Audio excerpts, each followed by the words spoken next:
Hi and Atma Namaste. I am Dr. Abhishek Verma, spiritual healer and guide. And now I am sharing with you what is a Vika and what is a witchcraft and why these things are important for us. आज हम बात करेंगे कि ये सारी चीजें हमारे लिए क्यों इम्पोर्टेंट हैं और हमारी लाइफ में इनका क्या इम्पोर्टेंस है और हम कैसे इस मैजिकल वर्ल्ड में एंटर कर सकते हैं, कैसे हम इस मैजिक को अपनी लाइफ में ला सकते हैं। तो अगर हम वीका की बात करें तो 12th एंड 13th सेंचुरी में ऐसे बहुत सारे एविडेंस मिलते हैं जहाँ पे एक कल्चर, एक सिविलाइजेशन जिसका नाम था पैगन, एक पैगन सिविलाइजेशन फॉर्म्ड हुई, जिनको हम लोग रूरल सिविलाइजेशन भी कहते हैं। एक ऐसे लोग जो गांव में रहते थे, रूरल एरिया में रहते थे। इस इंफॉर्मेशन को सॉरी से एक बीच में एक चीज बताना भूल गया। ये जो आज हम आपके साथ इंफॉर्मेशन शेयर कर रहे हैं, इस इंफॉर्मेशन को बहुत ध्यान से सुनेगा, क्योंकि मैंने भी बहुत स्क्रॉल किया है और मुझे भी आज तक वीका एंड विचक्राफ्ट से रिलेटेड बहुत रेयरली कोई भी वीडियो कभी भी यूट्यूब और अदर चैनल पे नहीं मिला इन हिंदी। तो ऐसे लोग एक ऐसी लैंग्वेज में जिसको हम सब लोग समझ सके, इंग्लिश लैंग्वेज में इजीली हम चीज़ों को समझ पाए, ऐसे बहुत सारे लोग हैं जो नहीं समझ पाते बहुत सारी चीज़ों को। उन्हीं को समझाने के लिए हमने ये सीरीज लॉन्च करी है, ताकि हम ऐसे बहुत सारे लोगों को ये सारी चीज़ें, इनकी इम्पोर्टेंस इनके लिए हम अवेयर कर सके, ताकि ये सारी चीज़ें जो हम गलत समझ रहे हैं हम धीरे धीरे इसको गलत समझना बंद कर दे, क्योंकि इन सब की भी अपनी इंपॉर्टेंस है और इन सब का भी अपना रोल है। अगर आप इसको गलत समझते हो तो क्या फर्क पड़ता है, क्योंकि हजारों लाखों करोड़ों लोग इसको ऑलरेडी फॉलो कर रहे हैं, तो कोई फर्क नहीं पड़ता। अगर आप इसको गलत समझते हैं, समझते रहिए, समझते रहिए, कुछ भी कहिए, क्या फर्क पड़ता है। जिसने इस चीज को एक्सेप्ट कर लिया उसको इसकी इंपॉर्टेंस पता है। जिसने अपने डिवाइन गॉड को पा लिया, जिसने अपने उस ईश्वर को पा लिया, उसको उसकी महिमा पता है, उसको उसकी इंपॉर्टेंस पता है। तो लैंग्वेज में भी कुछ नहीं रखा। यही चीजें हम हिंदी में भी समझा सकते हैं, हम इंग्लिश में भी समझा सकते हैं, हम इंग्लिश में भी समझा सकते हैं, लेकिन सिर्फ है कि आपको समझना कितना है, आप समझना कितना चाहते हो। आप समझना चाहते हो तो मैं हर एक लैंग्वेज में आपको समझा सकता हूँ, लेकिन आप समझो उन चीजों को। कई बार हम चीजें गलत नहीं होती, हमारे थॉट्स, हमारा कह सकते हो कि उसको देखने का नजरिया गलत होता है। सिर्फ एक नजरिया बदल के देखने की चीज है। वीका भी वैसे ही एक खूबसूरत सी रिलीजन है, ऐसे खूबसूरत का एक ऐसी सिविलाइजेशन, ऐसा रिलीजन है जहाँ पे हम अपने गॉड एंड गॉडेस से और नेचर से डायरेक्टली कनेक्ट हो जाते हैं। और जब हम उनके साथ कनेक्ट होके बहुत सारे रिचुअल्स को, बहुत सारे स्पेल्स को, बहुत सारे प्रोसेस को फॉलो करते हैं, तब हम एक विचक्राफ्ट की तरफ बढ़ते हैं और हम इन चीज़ों को बहुत अच्छे से एक्सेप्ट करने लगते हैं। अगर हिस्ट्री की बात करें, वैसे भी मैं थोड़ा सा बता हूँ इन चीज़ों के लिए, मैं बहुत कम बुकिश लैंग्वेज में बात करता हूँ, क्यों। और बड़े बहुत सारे स्टूडेंट कई बार ये कहते हैं कि सर आप इस तरीके से स्माइली फेस के साथ इस तरीके से कैसे विचक्राफ्ट और स्पेल और तंत्र जैसी चीज़ों को बता पाते हो। लोग तो इन चीज़ों को देखते, इनका नाम लेते ही डर जाते हैं। सिंपल सी चीज़ें हैं, जिनने इन चीज़ों को जैसा ग्रहण किया है वो वैसा ही व्यक्त करेगा। यानी जैसा मैंने इसको एक्सेप्ट किया है मैं वैसा ही प्रेजेंट करूँगा। मैंने इन चीज़ों को नेचुरल वे में, मैंने अपने ईश्वर को, अपने भगवान को, अपने गॉड एंड गॉडेस को, अपने फादर, अपने मदर, अपने पेरेंट्स की तरह लिया है और उनकी शरण में रह के, उनको सरेंडर करके, उस एनर्जी पे सरेंडर करके उसको उसी अपनी डेली लाइफ में, डेली रूटीन में उसी तरीके से परफॉर्म किया है जैसे हम बाकी काम करते हैं। तो मेरे लिए वो नेचुरल थिंग है, मेरे लिए वो नॉर्मल प्रोसेस है, मेरे लिए वो बहुत बड़ा ऐसा प्रोसेस नहीं है जिसको मैं लोगों को डरा के बताऊँ, क्योंकि जब मुझे डर नहीं लगता तो मैं लोगों को क्यों डराऊं। ऐसा बहुत कुछ है, क्योंकि हम जब चीजों को देखते हैं तो जो प्रेजेंटेशन होता है वो हमारे लिए, जो फर्स्ट स्क्रिप्ट होती है हमारे माइंड की, वही उसका पूरा का पूरा जो हमारे लिए एक नजरिया है वो बदल देता है। अगर हम उसी को एक अच्छे फॉर्म में, एक सॉफ्ट, एक अच्छे तरीके से अगर प्रेजेंट करें, तो ऐसा नहीं है कि हम इन चीजों को इस तरीके से प्रेजेंट नहीं कर सकते, बिल्कुल प्रेजेंट कर सकते, सिर्फ हमने उन्हें कैसा एक्सेप्ट किया है ये इंपॉर्टेंस है। तो अगर हम हिस्ट्री की बात करें तो पैगन सिविलाइजेशन जो थी वहां से बहुत ही सिमिलर है हमारी न्यू मॉडर्न विच क्राफ्ट या मॉडर्न वीका। वीका को 18th सेंचुरी में गेरेंट गार्डनर ने, यानी जी गार्डनर ने एक हमारे लिए एक बुक लॉन्च करी, एक बुक पब्लिश करी, एक बुक लेके आए, इसका नाम था the book of shadow. The book of shadow में मॉडर्न विच क्राफ्ट, मॉडर्न वीका से रिलेटेड बहुत सारी चीजें थी, इसीलिए इसको एक प्री न्यू पैगन कल्चर भी कहा गया है, प्री न्यू पैगन कल्चर। ठीक है, तो ये कहीं ना कहीं पैगन सिविलाइजेशन से बहुत कनेक्टेड था। पैगन सिविलाइजेशन में लोग रूरल एरिया में रह के अपने अपने गॉड एंड गॉडेस के साथ ऐसे बहुत सारे स्पेल्स, बहुत सारे ऐसे रिचुअल्स किया करते थे। लेकिन वीका और पैगन में एक छोटा सा डिफरेंस है। पैगन में बहुत सारी डायट्रीज, बहुत सारे देवी देवता, बहुत सारे गॉड एंड गॉडेस, अलग अलग गॉड एंड गॉडेस थे। वीकन में सिर्फ हम दो पे डिपेंड है, दो को ही मानते हैं। पहले गॉड, द हॉर्न गॉड। गेरेंट गार्डनर ने प्रेजेंट किया एक नेम विच क्राफ्ट के लिए, वो था वीका। इससे पहले इसको पैगन सिविलाइजेशन से ही रिलेट किया जाता था और एक बुक लॉन्च करी जो बुक थी the book of shadow. The book of shadow, आप ये मान सकते हो कि हम विचेस के लिए, हम विजार्ड्स के लिए और विच क्राफ्ट के लिए बाइबल का रोल लेके आती है। एक ऐसी बुक है जिसपे हमें बहुत कुछ सीखने को मिलता है, यानी इसको हमें फाउंडर कह सकते हैं हम वीका के, गार्डनर को। और द गार्डनर कहते हैं, इस बुक का जो फुल नेम है वो गार्डेनियर द बुक ऑफ शैडो है। तो गार्डेनियर बुक ऑफ शैडो से हमें बहुत कुछ सुनने को, बहुत कुछ सीखने को मिलता है। ऐसे ही बहुत सारी सिविलाइजेशन पहले 12th एंड 13th सेंचुरीज में थी, जिसमें से पैगन से बहुत सिमिलर माना गया वीका को। और वीका और पैगन में थोड़ा सा डिफरेंस है। वीका एक रिलीजन है। वीका रिलीजन में हम सिर्फ दो चीजों को इम्पोर्टेंस देते हैं। हम गॉड एंड गॉडेस में बिलीव करते हैं। अगर आप मेरे पीछे ध्यान से देखोगे मेरी फिंगर की तरफ, तो आपको हॉर्न गॉड दिख जाएंगे। ठीक है, हमारा जो गॉड है वो हॉर्न गॉड को हम मानते हैं और जो हमारी गॉडेस है वो हम मून गॉडेस को मानते हैं। तो ट्रिपल मून गॉडेस आपको फिर से मेरे फिंगर के पीछे और बहुत सारी और जगह भी मिलेगी आपको। ठीक है, तो triple moon goddess and the horn God के साथ वीका में डायट्रीज को माना जाता है, जबकि पैगन में बहुत सारे अलग अलग डायट्रीज थे, बहुत सारे अलग अलग गॉड एंड गॉडेस थे। तो इतना एक लिटिल बिट डिफरेंस था, बाकी बहुत सारी चीजें सिमिलर थी इन दोनों चीजों में। दोनों ही नेचर के साथ और अपने रिलीजन के साथ कनेक्ट होके ये सारे स्पेल विच क्राफ्ट को कास्ट करते थे। और आज भी हम जो विच एंड विजार्ड्स हैं, जो हम वीकन हैं, इन चीजों को क्राफ्ट करते आ रहे हैं।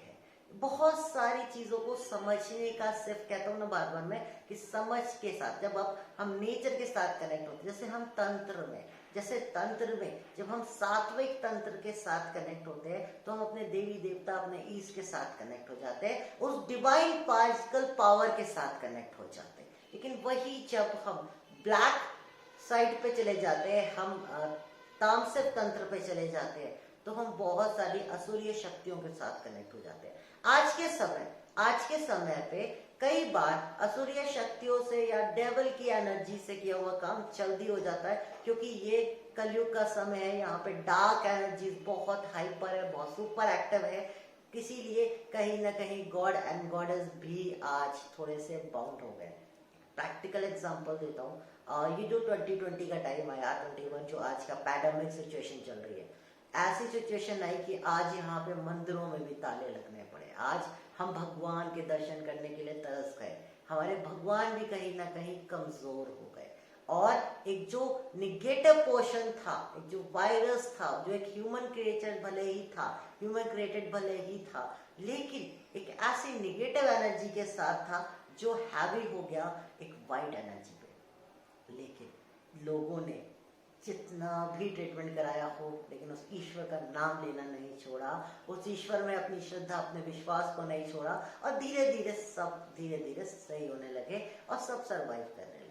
तो यही चीजें हैं हमारे साथ। अब वो डार्क एनर्जीज हावी हो जाती है एक समय पे, लेकिन जैसे ही जब हम अपने ईश्वर में जो हमारा सरेंडर है, हमारे गॉड एंड गॉडेस में जो हमारा बिलीफ है, उस बिलीफ को डिगने नहीं देते, एक स्ट्रॉन्ग, एक पेशेंस वे में उसके साथ टिके रहते हैं हम, तब वो हमेशा हमें उस गलत रास्ते, उस अंधकार से निकाल के ले आता है। यही हमारा वैदिक सनातन कल्चर कहता है और यही वीका कहता है। इसीलिए मैं इस चीज़ों से बहुत अट्रैक्ट हुआ, क्योंकि हमारे यहाँ अतिथि देवो भव बोला जाता है। हमारे यहाँ अपने माँ बाप के साथ साथ हम दूसरों के माँ बाप को भी माँ बाप का ही दर्जा देते हैं।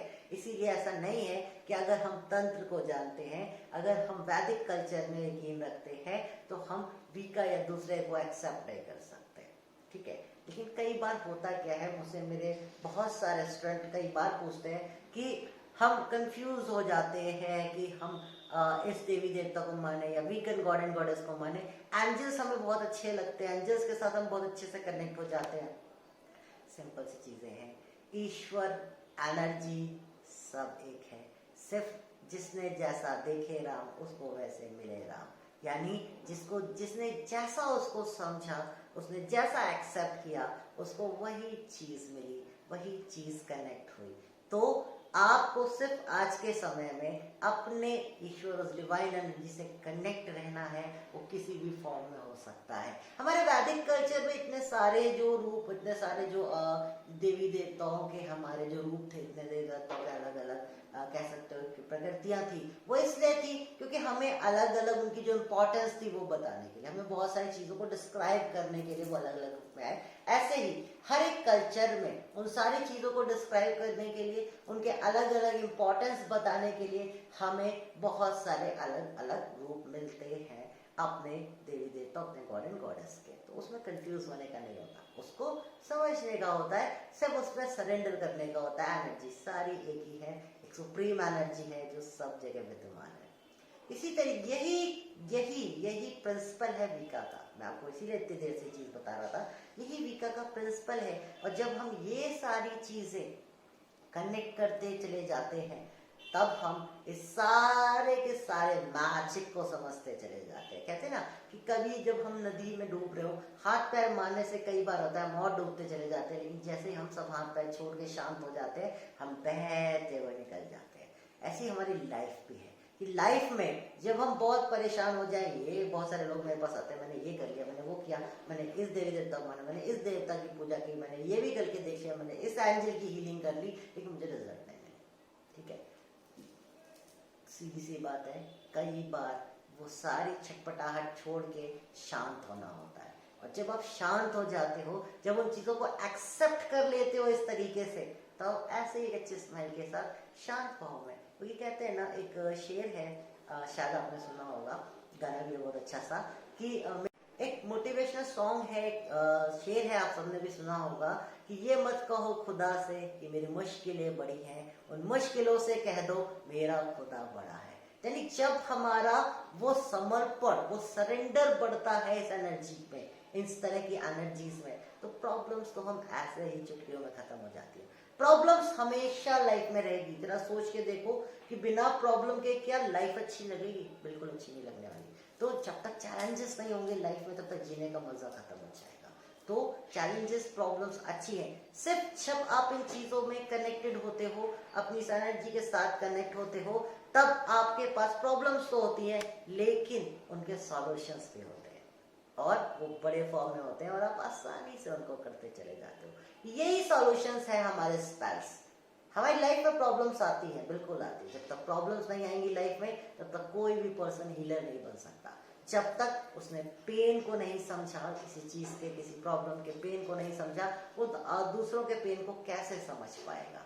जब तक मैं अपनी लाइफ में उन चीजों को एक्सेप्ट, इसलिए जब हम स्पेल्स करते हैं तो कई बार उनसे हम जब कनेक्टेड होते हैं, अपने क्लाइंट से, उन लोगों से जिनके लिए हम हेल्प कर रहे हैं, जिनके लिए हम स्पेल कर रहे हैं, उनकी भी बहुत सारी चीजें हमसे कनेक्ट होती हैं। तो कई बार वो प्रॉब्लम हमारे साथ भी होती है। लोगों को लगता होगा ना कि अरे ये तो ऐसा इतना अमाउंट वो ये है तो इतना चार्ज करेंगे, ये इसको सही करने का ऐसा करेंगे।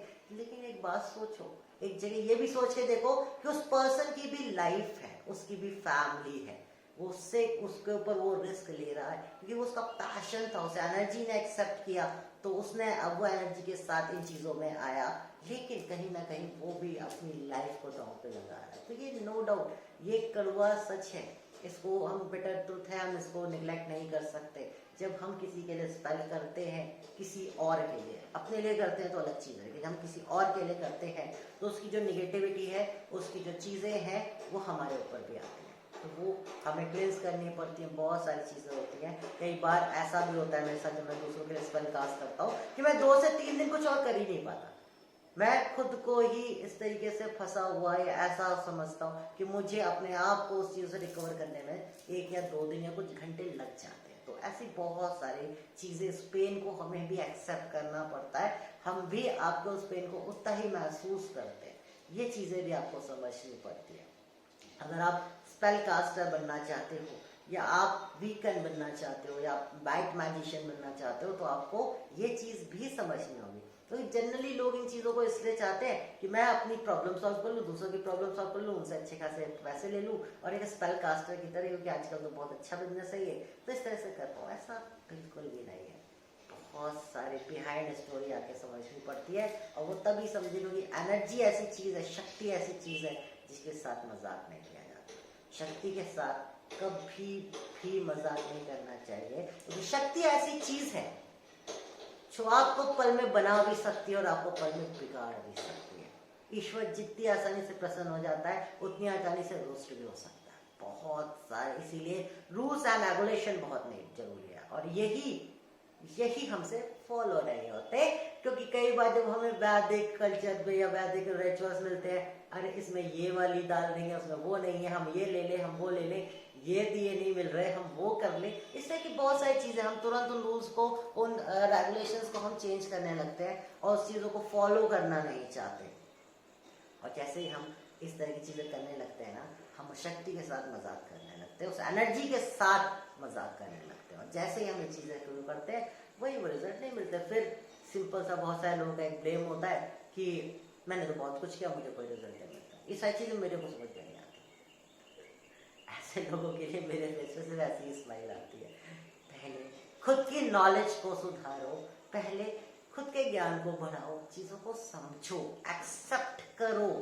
जब तक एक्सेप्ट नहीं करोगे और वो पेन नहीं लोगे, तब तक कैसे उस पेन के खत्म होने को एंजॉय कर पाओगे? जब तक लाइफ में प्रॉब्लम्स को नहीं फेस करोगे, तब तक जब वो प्रॉब्लम्स खत्म होगी तो पार्टी कैसे कर पाओगे? सिंपल सी बात है। बहुत सारी चीजें हैं लाइफ में, जब एंजॉय करने की, उसको अप्रिशिएट, उसको हैप्पीनेस के साथ एक कैसे सेलिब्रेट करने का टाइम भी तभी मिलता है जब हमने एक डार्क साइड, एक ऐसा फेस सहा होता है जहाँ प्रॉब्लम्स थे।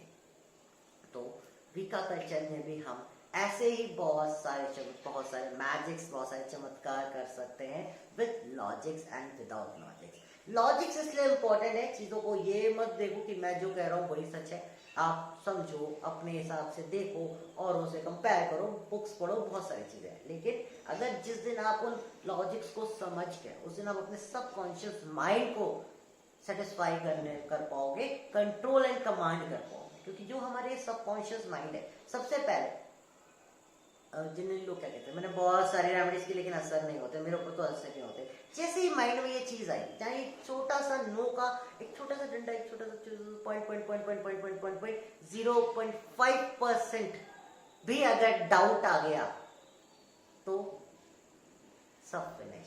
सिंपल सी बात है। आप ईश्वर पे डाउट करेंगे तो ईश्वर भी आपके ऊपर डाउट करेगा। आजकल लोग भगवान बदल लेते हैं, एंड आजकल इससे ज्यादा फायदा हो रहा है, तो इससे रिजल्ट मुझे आ रहा है, मैं तो इन्हीं के साथ रहूंगा। मुझे 50 स्पेल कर लिए आर्कएंजल माइकल के साथ और गॉड एंड गॉडेस के साथ, मुझे बड़ा अच्छा लगा, लेकिन शायद एक स्पेल में रिजल्ट नहीं मिले। अरे ये तो गलत हो गया, मैं दूसरा स्पेल कर लूँ, मैं दूसरा स्पेल ट्राई करता हूँ। ईश्वर नहीं बदले जाते, एनर्जी नहीं बदली जाती। खुद को समझना चाहिए। Up and down, failure and success life में चलते रहते हैं, ठीक है। कई बार फेलियर भी क्यों आता है, स्पेल फेल क्यों होते हैं? कई बार हो सकता है ऐसी चीज हो जो उस पर्सन की या आपकी लाइफ के लिए हो ही ना, आपके लिए हो ही नहीं है वो चीज, और आप फिर भी उसको करने की कोशिश कर रहे हो। आप भगवान नहीं हो, आप गॉड एंड गॉडेस नहीं हो, आप गॉड नहीं हो, आप एक स्पेल कास्टर हो, आप एक नॉर्मल, एक भक्त हो, एक नॉर्मल पीपल हो, एक साधक हो। कई बार साधनाएं फेल भी हो जाती हैं, सब बीच में छूट भी जाती है। इसका मतलब ये नहीं है कि आपको वो छोड़ देना चाहिए या वो पूरी एंटायर एनर्जी गलत है। हम तो सीधा कहते हैं ना वो भगवान ही गलत है, ठीक है, वो भगवान ही गलत है क्योंकि हमारा काम नहीं हुआ, हमको हमारे लोन नहीं चुके तो वो महालक्ष्मी की हमारे को कृपा ही नहीं है, ठीक है। इस तरह की सोच में चल रहे हैं हम लोग, और इस तरह की सोच में जब तक चलते रहेंगे तब तक बेवकूफ बनते रहेंगे।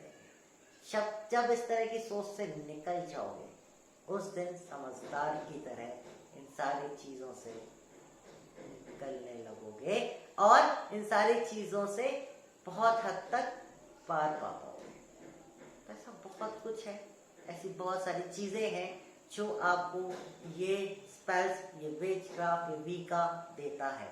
आगे हम अपने स्पेल्स में ऐसी बहुत सारी बातें आपके साथ करते रहेंगे, ऐसी बहुत सारी नॉलेज आपके साथ शेयर करते रहेंगे। मे बी ये नॉलेज आपको अच्छी लगी हो। तब तक के लिए गुड बाय एंड